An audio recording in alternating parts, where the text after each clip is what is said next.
Ashama akkam jirtu anobileessa keessan firaawolidha. Nagaaf jaalala waaqayyo bakka jirtu hundumatti isiniif haa ta'u isiniif haa baay'atu jechuudha. Kun EF Streamidha. Guyyaa har'aa kana fuuldura keessanii kan hin dhufee fi Adobe Photoshop akkamitti fayyadamuu dandeenya? Adobe Photoshop immoo maalidha? Kan jedhu yaada jirti tokko isiniif qooduu barbaadeen. Warri chaanalii kanaaf haaraa taatan chaanalii kana subscribe gochuudhaan na jajjabeessaa. Hojii ani hojjechuudhaaf deeggaruu akka qabdan dhaamsa koo isin dabarsuun barbaada. Yeroo isin subscribe na gootan hojii ani hojjechuudhaaf encourage na gootu jechuudha. Jajjabeessitu jechuudha. Achumaanis waliidhaaf waan gaarii share walii gochuudhaaf nu gargaara jechuudha. Warri subscribe gootanii jirtan immoo chaanalii kana namoota biraa gahuudhaaf share akka gootan asumaanis jaalala isin gaafachuun barbaada. Turtii gaarii isiniif haa ta'u jedha. Gara jalqabaatti gaafa dhufu Adobe Photoshop maalidha? Adobe Photoshop maal nu fayyada? Adobe Photoshop application software dha. Idammoo musaajii application dha. Application jechuun waan nuyi barbaannu tokko hojjechuudhaaf kompiitaraan jechuudha. Kompiitaraan waan barbaannu tokko hojjechuudhaaf hojii barbaanne sana fiixaan baasuudhaaf kan itti fayyadamu jechuudha. Kan itti fayyadamu. Fakkeenyaaf ani ammasii ka'ee magaalaa biraa deemuun barbaade konkolaataan na barbaachisa jechuudha. Konkolaataan na barbaachisa. Konkolaataan maali? Transportation idammoo geejjiba kooti jechuudha. Akkuma kanatti softweeriin Adobe Photoshop immoo footoo idammoo suurawwan babbareedaa ta'an, dizaayinoota babbareedaa ta'an, bilboordoota gurguddaa ta'an maxxansuu printii gochuudhaafis maxxansuudhaafis hojjechuudhaafis kan nu fayyadudha jechuudha. Kan nu fayyadu jechuudha. Akkamittiin hojjannaa isaa kana kan jedhu immoo xiqqoo ishee isinitti agarsiisuun barbaada jechuudha. Akka jalqabaa kaasee maaliif Adobe Photoshop fakkeenyaaf kun A4 jedhama immoo A4 jedhama jechuudha. Seera printingii jechuudha. Seera printingii sin A4 jedhama. Adobe gaafa hojjennu jechuudha. A4 irratti hojjennee A3 irratti printii gochuu dandeenya jechuudha. Seera qabu. Seera ittiin printii godhama. Kun maalidha? Resolution kan jedhamu qabaachuudha. Resolution malee hojjechuu hin danda'amu. Dimensioniin asii kee as ga'uu fi asii kee hojjaansaa fi dalgeensaa seera qabaachuudha. Seera ittiin printii goonee printiidhaaf qopheessuu nu qabna jechuudha. Sun resolution jedhama. Fakkeenyaaf footoon mana suuraatti kaanu immoo akka 10-15 jedhama. 10-15 kan inni hojjetamu jechuudha. 10-15 gad jechuudha. 15 dalgeessaa 15 hojjaansaa tin footoo kan nu kaasan jechuudha. 10-15 fuunee iddoo biraa geessine iddoo biraa irratti printii gochuu barbaanne nu fudhachuu danda'a resolution isaa jechuudha. Kanaaf bilboordii guddaa fakkeenyaaf beeksisa gurguddaa kan magaalaa tokko irraa magaalaa biraatti baga nagaan dhuftan baga nagaan deemtan kan jedhu sana hojjechuudhaaf hundi isaayyuu maal barbaachisa jechuudha? Seera ittiin hojjennu qabna jechuudha. Adobeen isa kanaatiif baay'ee haala ajaa'ibaa ta'eedhaan fi namoota duukaas namoonni haala salphaatiin akka isaan hojjetan gochuudhaaf baay'ee dizaayinii bareedaa interfeesii bareedaa qabaachuudha. Kanaaf yoo nu duukaa turtan Adobeedhaan akkamitti akka hojjennu xiqqoo ishee isinitti agarsiisa jechuudha. Isaa booddee aan xiqqoo isinitti agarsiisa. Kanaaf immoo abbaatutti guddataa jechuudha. Photoshop 2019 qabaan kompiitara koorraa jechuudha. Adobe Photoshop 2019 erga banattanii faayil fakkeenyaaf anamma fuuldura kanatti ilaaltan kana suuraa kana jechuudha. Suuraa kana hojjechuudhaaf kanatti hojjechuudhaaf waan fayyadames isinitti agarsiisa akka salphaa ta'een jechuudha. Salphaatiin akkamitti akka hojjechuu danda'amu kana isinitti agarsiisa jechuudha. Jalqaba maal goona asii faayil isa jedhu irratti immoo karaa shortkatii keyboard keenyarraan Ctrl+N kan jedhu irratti cuqaasna jechuudha. As kana irratti gamma footoon kan murteessu jechuudha. as kanarratti dubbiin baay'ee kan barbaachisaa ta'e jechuudha. Wantoonni asirratti argaman kun jechuudha. Manni kun wirsiin meeqa qabaa, heetii meeqa qabaa, dalgeensaa meeqaa, hojjaansaa meeqaa, rizoolushiniinsaa meeqaa kan jedhu jechuudha. Rizooluushin jechuun footoo kana keessatti kan argaman tokko tokkoon isaanii jechuudha. Tokko tokkoon tuqaawwan argaman meeqa akka ta'an jechuudha kan agarsiisudha. Amma maal goona wirsiisaa dammoo maalli kun dalgeessaaf hojjaasaa murteessuudhaaf dookumentaa kan jedhu irratti kilik goone jechuudha. International newspaper jedhu jiras kana jechuudha. Argitanii kanarratti kilik godhanna. Isaa booddee saayizoota garaa garaa nu fida jechuudha. A4 jechuun diirama isinitti agarsiise waraqaa A4 size printii waraqaa kamiyyuu printii kan itti godhannu jechuudha. Dokumentoota garaa garaa kan printii itti godhannu jechuudha. A3 immoo isarra kan isa lama jechuudha. A4 lama jechuudha. A5 immoo gimmaasha A4 jechuudha. Gimmaasha A6 immoo tokko arfaffaasaa jechuudha. Kuni kanaaf A3 filannaa. A3 kana piksii godhannaa ወይ ደግሞ ሴንቲሜትሪ godhachuu dandeessu ወይ ደግሞ inchi godhachuu dandeessu kan barbaadan gochuu dandeessu sin ani kanatti toluuf seentimeetiriitiin godhachuudha. 3042 jechuudha kun. 30 dalga gadi 42 rizooluushinii 300 qabaachuudha kun.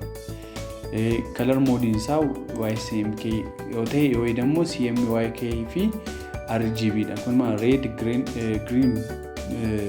blue ማለት ነው. Ishee kana immoo ቢጫ ማጀንታ fi keelloo warra akkas ta'an gochuudhaaf kun mana printiidhaaf fayyadamuu dandeessu. Booda iyyuu asitti image keessa galtanii jijjiiruu dandeessu. Garuu RGB irratti hojjenna jechuudha. Amma RGB har'aaf ani sitti agarsiisaa jiru RGB ደግሞ basically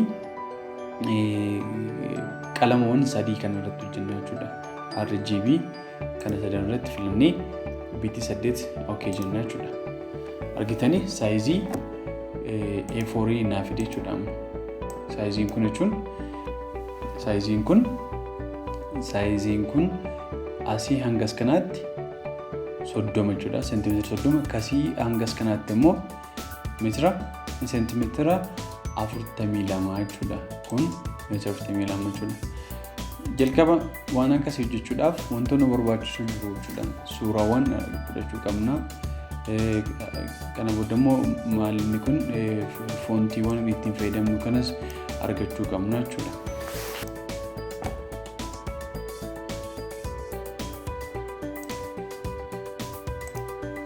Suuraan fayyadame isa kana jechuudha.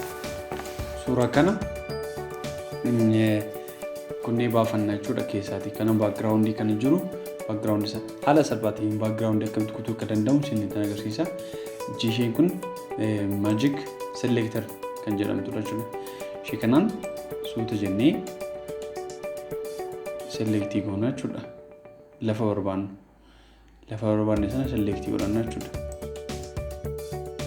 Lafa barbaanne sana selectii godhanna jechuudha. Lafa barbaanne sana selectii anamma lafa barbaade sana selectii godheen jira jechuudha. Argitanii inni kun max godheera jechuudha. Kanaaf booddee maal goona ishee kana mallattoo ishee kana jechuudha asiitii mallattoo add max mittiloon kan jettu kilikii goona jechuudha. Kilikii gaafa goonu baakgiraawundii warra achi ta'e hundumasaa nu jalaatii balleessaa jechuudha. Haala salphaatiin argannaa jechuudha. Ishee kana selection max keessa gallee further selection mittiloon maalit wanta amma selectii goone kana bareechuudhaaf jechuudha. Argitanii amma argamu yoo ta'e ishee kana akkasitiin sirreeffannaa mala okay jennaa. Asii lama dhufaa tokko balleessinee tokko illee apply max layer max jenna. Amma apply layer max gaafa jennu haala salphaatiin ishee kana argannaa jechuudha. Suura kana argachuu dandeenya jechuudha. Suura kana argannee booddee gara leerii keenyaatti dhufna. Immoo iddootti hojjechuu barbaanne sanatti dhufnaa jechuudha. Iddootti hojjechuu barbaanne sanatti dhufnaa jechuudha. Sababa maal goone ishee kan draagii goonee fayyadamoo maalitiin ishee kana jechuudha. As kana selection tool jedhamti isheen kun jechuudha. Selection tool jedhamu dhugaattiin gara tokkotti kan ittiin muuvii goonu jechuudha. Immoo geessuun jechuudha. Ishee kana ishee jalqabaa irratti kilik godhannee asii muuvii goonee lafa barbaanne sana irratti geessina jechuudha.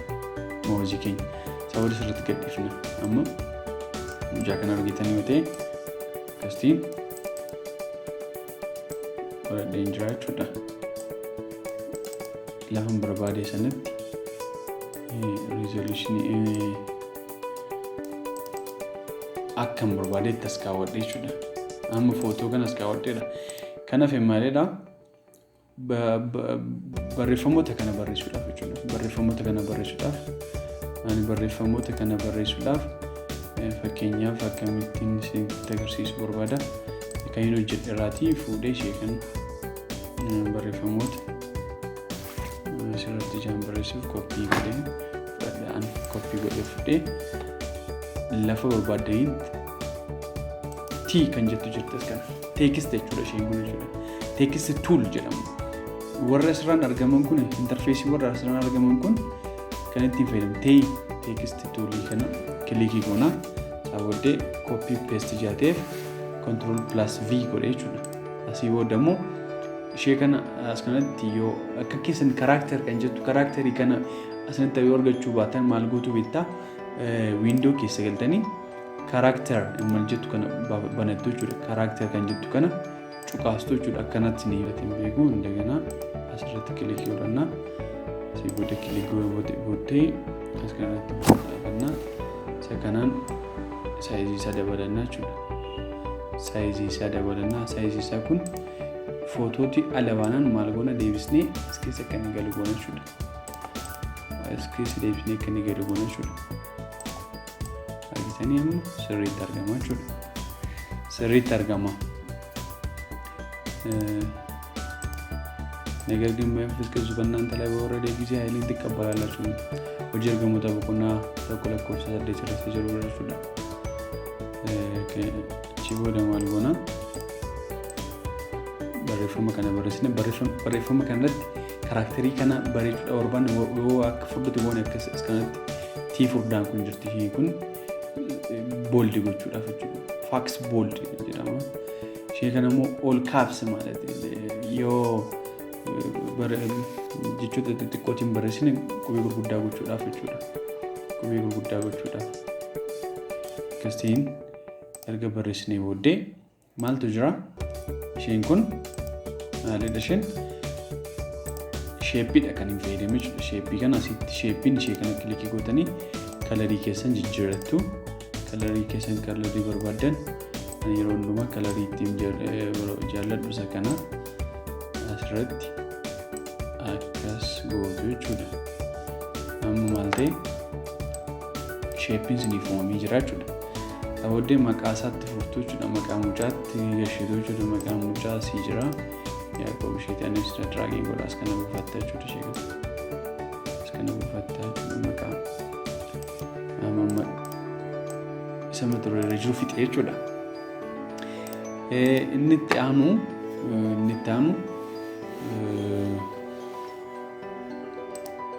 kana jechuudha.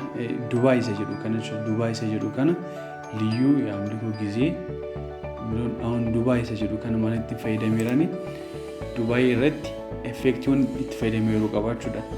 Strookii fayyadameen jira, inner shadow fayyadameen jira, drop shadow fayyadameen jira. So warreen kana sadan duwwaadha kan asirratti argamu. Garuu gaafa laallamu namatti toluu danda'amni baay'ee salphaa ta'e mutuun strookii kana effektii kana ofii godhee salphaamatti maal ta'e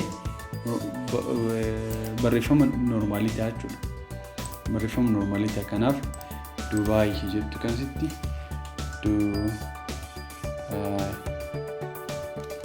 Dubaay ija small as good Kristi daawwadee garuu maayidha foontiiwwan garaagaraa qabaachuu qabdu. Kompiitara keessa irratti jechuudha. Nama foontiin fayyadamaa jiru Made Variable Emiloma baay'ee foontii baay'ee bareedaadha. Bilookiin fayyadama. Bilook guutuu awudee bilookii isaa immoo kana maal qoyi jalqaba garuu backgroundiin kun baay'ee adii waan ta'eef backgroundii kan biraa galchuun barbaada. Backgroundii isa normaal irratti kilikii godhee achi booda immoo create new layer ishee jettu irratti kilikiin godhaa jechuudha. Asirratti fidee booddee immoo ishee kana kalarii kana erga filadhee booddee fiil godhaa jechuudha. Amma maal ta'e deebi'eera jechuudha. Deebi'eera kalarii isa jira jechuudha. Diirama maal ture? Diirama kana ture amma gara kanaatti jira jechuudha. Maaliif Duubaa isa jedhu adiitiin barreessuu jaan barbaade jechuudha. Jalqaba garuu kan jalatti hafumaa'edha. Backgroundiin jalatti galuu jira ammas suuraawwan kana jechuudha. Suuraawwan kana asii argitan kana jechuudha. Kuni suuraawwan kun argitan kun jechuudha. Suuraawwan kana argitan kana intarneet irraatiin buuseeran. Intarneet irraatiin buufattu isinis jechuudha. Akkuma intarneet irraa buusee Google gootanii intarneet irraa buufachuu dandeessu jechuudha. Akkas godhee kilik gootu ishee kana gadi fiddanii boodammoo as kanarra keewwattu jechuudha. As kanarra keewwattu mucaa kana immoo amma as kun argamu sirriitti waan wal simate miti. Suuraawwan jala jiruu fi iddoon itti kun wal fakkaataan jira hin taaneef maal goona brush razor chichi maal ishiin kun razoriidha yookiin balleessituu jechuudha. Balleessituu keenyaan guddifannaa saayizii ishee guddisuudhaaf asii saayizii akkasitti dabala. Hardiness jechuun immoo hamma balleessuu danda'u sana jechuudha. Hamma balleessuu danda'u sanadha guddifadhee hardiness isaa 0 godhee jechuudha. Akka inni wal fudhachuudhaaf akkas ta'an godhaa jechuudha. Amma xiqqoo tokko wal simatee jira jechuudha. Suurri kanaaf intiniin kun wal simatee jira jechuudha. Amma argana akkasitti hojjedhee booddee gara maalitti hin deebi'e gara Duubaa isa jedhu kanatti hin deebi'ee Duubaa akkamitti akka hojjetu asirra kaawwadhee booddee maalan godhaa kaaraakterii kana kalarii isaa halluu isaa gara adiitti hin jijjiirra jechuudha. Adii godhadhee jirama.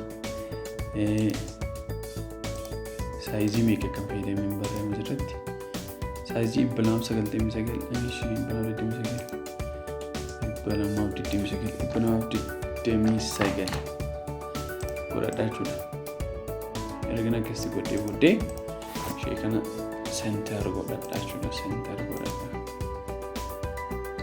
Select center kan godhee effektota diirama fayyadame itti fayyadamuu qaba jechuudha. Amma effektoonni diirama itti fayyadame maalidha? Strookii 12 itti fayyadame jechuudha. Strookii 12 itti fayyadame kanaaf as dhufee ishee kana FX jettu irratti stroke kan jettu jirti. Stroke irratti maalan godha 12 barreessaa jechuudha. Kalarii isaa immoo kanan godha jechuudha. Argitanii asirra kan jiru fudhadhee jechuudha. Erga godhee booddee immoo inner shadow qabamni inner shadow irratti dabala jechuudha. Inner shadow irratti dabale ichiin normal inner shadow erga godhee booddee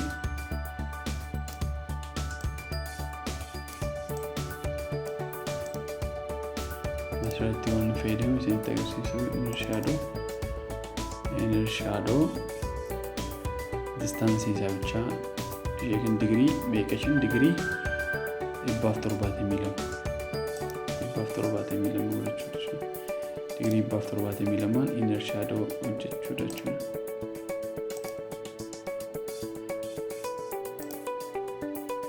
Stroking ko 12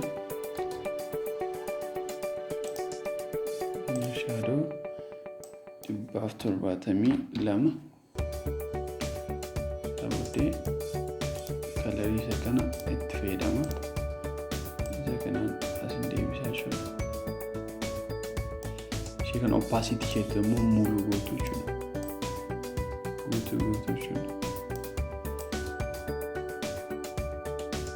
Argitanii dinama duukaa walitti dhufeenya qaba jechuudha. Ishee xiqqoo walitti dhufeenya qaba jechuudha. Ishee kana sirreeffanna. Perfect. Amma sirriitti jira jechuudha. Asii booda maal gootu inner shadow, drop shadow jalqaba galchitu jechuudha. Drop shadow galchitee booddee ishee kana maal xiqqoo akka ishee walitti sissiqtu gootuun. Isheen tun walitti sissiqtu gootu jechuudha. Persentii maayinasii meeqaan jechuun maayinasii 50 akka ishee walitti sissiqtu gootu jechuudha. Maayinasii 50 akka isheen 60 jedha asirraati. Kanaan ishee kana maayinasii 60 akka ishee walitti sissiqtu gootanii amma perfect. Mini kana duukaa walitti dhufeera jechuudha. Kana duukaa walitti dhufee jira jechuudha. Ishee kanaaf maalidha ka jala jiru isa kana akkuma jirutti koppii gochuu danda'a. Rakkoon qabu kunis maaltu jira effektii kamtu fayyadamee kana strookii bichaan fayyadamee strookii fi drop shadow jechuudha. Drop shadow'n akka inni bogga jedhuudhaaf inni kan biraamni ishee kun adii duwwaa yeroo ta'u xiqqoo kan ifa ta'uudhaaf kan itti fayyadamna jechuudha. Agitanii miti ishee achi booda maaltu ta'a suura kana gaafa ilaaltan suurri kun baay'ee ifadha. Suurri kun baay'ee ifadha jechuudha. Suurri kun ani ifa ta'ee fi tokkoffaa maaliin fayyadame blur kan jiru jechuudha. Asirratti kilikii gootanii imeejii kana akka barbaadde adjustment brightness isaa akka barbaadde gochuu dandeessu jechuudha. Argitanii ifa kan inni ta'uudhaaf gootu jechuudha. Adjustment layer brightness level jedhu level isaa argitanii mucaan gara bareedaatti fayyadaa jechuudha. Mucaa bareedaadha garuu amma tokko feature lammaffaa immoo controlii qabdanii kilikii gootu sirriitti jechuudha. Selection isin godhachuu select erga filter hin jiru keessa galtanii blur surface blur hin jiru irra keessa jechuudha.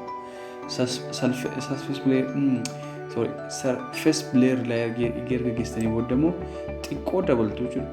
Xiqqoo dabaltu akka inni fuulli isaa smooth ta'utti jechuudha. Akka inni fuulli isaa smooth ta'utti xiqqoo dabaltu jechuudha. Amma sirriimatti jira raadiyeesii isaa. Baay'ee amma sirriidha bakka. Perfect. Achi booddee control deselect godhu jechuudha. Mucaa kana ammas bareechuu barbaaddan curve jedhu irratti fayyadamtu jechuudha. Curve jechuun curve jedhu fayyadamtu curve irratti argitamini suudattanii ilaalaa waan ilaalaa deemtu jechuudha. Nama tokko walitti fufee jira jechuudha. Achii booda immoo maal ta'a V-shape hojjettu jechuudha. V-shape hojjechuudhaaf diirama akkasitti agarsiisetti jechuudha. V-shape jechuun kan asii adii kana jechuudha. Kan adii kana kamittiin akka hojjetamu ilaaluudhaaf jechuudha. V-shape kamitti hojjenna jalqaba gara layer 1 keenya irratti dhufnee kilik godhannee shape keenya erga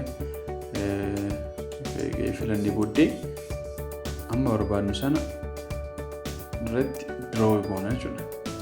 Akka kana argatee booddee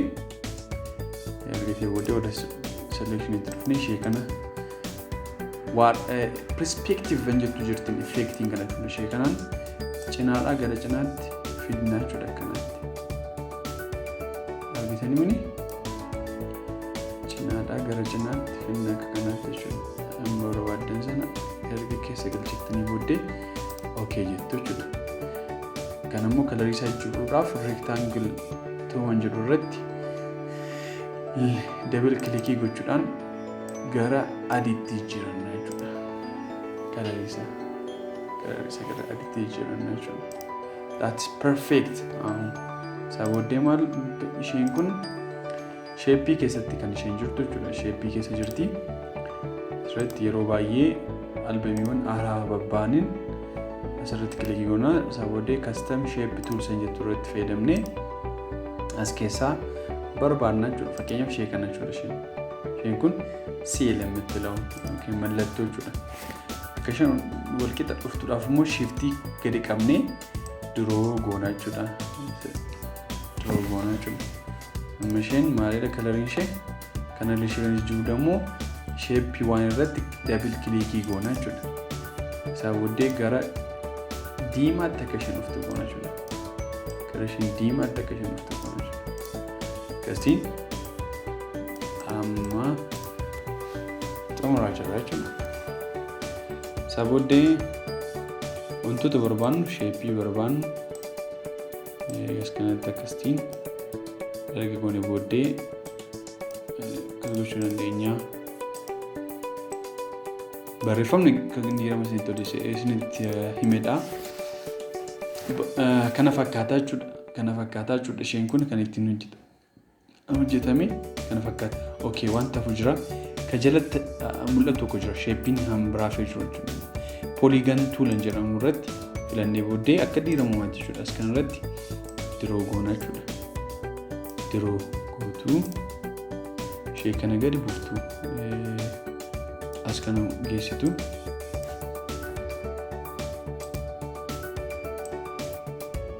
as kana geessanii booddee argitanii isaa booddee maal goona ishee kana kalarii kootii mucaa kana jijjiirran jechuudha argitanii booddee immoo maal goona kalarii isaa irratti ishee kana balleessinaa jechuudha kastiin amma sirriitti dhufee jira jechuudha amma sirriitti wal fakkaatii dhufee jira jechuudha argitanii kana fakkaataa jechuudha isheenirra waan hordoftanii ulfaadhaa sheerii godha okay dhumarratti maalidha erga kana hojjennee booddee maal goona erga akkas hojjennee kanatti hojjennee booddee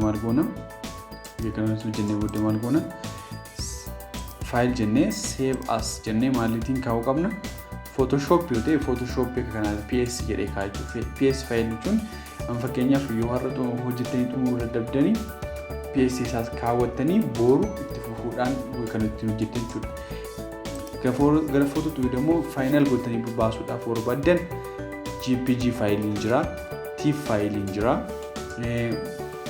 leedaa damma kan biraa kan midhaan kan biraa png file jira jechuudha baay'ee kan filatamu fayyadamu diirama kalarii rndgb ija fayyadamneef gpeg ደግሞ joint picture group የሚለውን እንመርጣለን ማለት ፎቶውን ሲቪዳ መቃ ጅጅረተኒ እኛም ያቆብ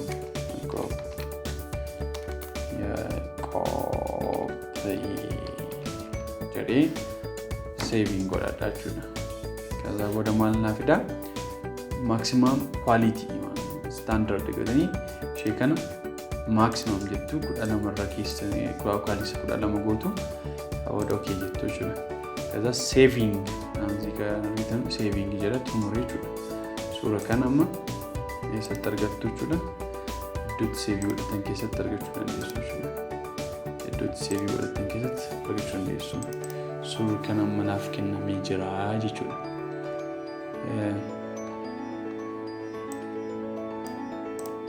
ኳሊቲንሳ ባየሪ ፍዳ ፕሪንት ጎቹን እንደንዳማችሁ ለኩ waan hordoftaniif galatooma komentii qabdan as kaa'uu dandeessu yeroo biraa dammoo barnoota biraatiin ammoo walitti deebinutti nagaan turaa ulfaadhaa fayyaa ta'aa ciao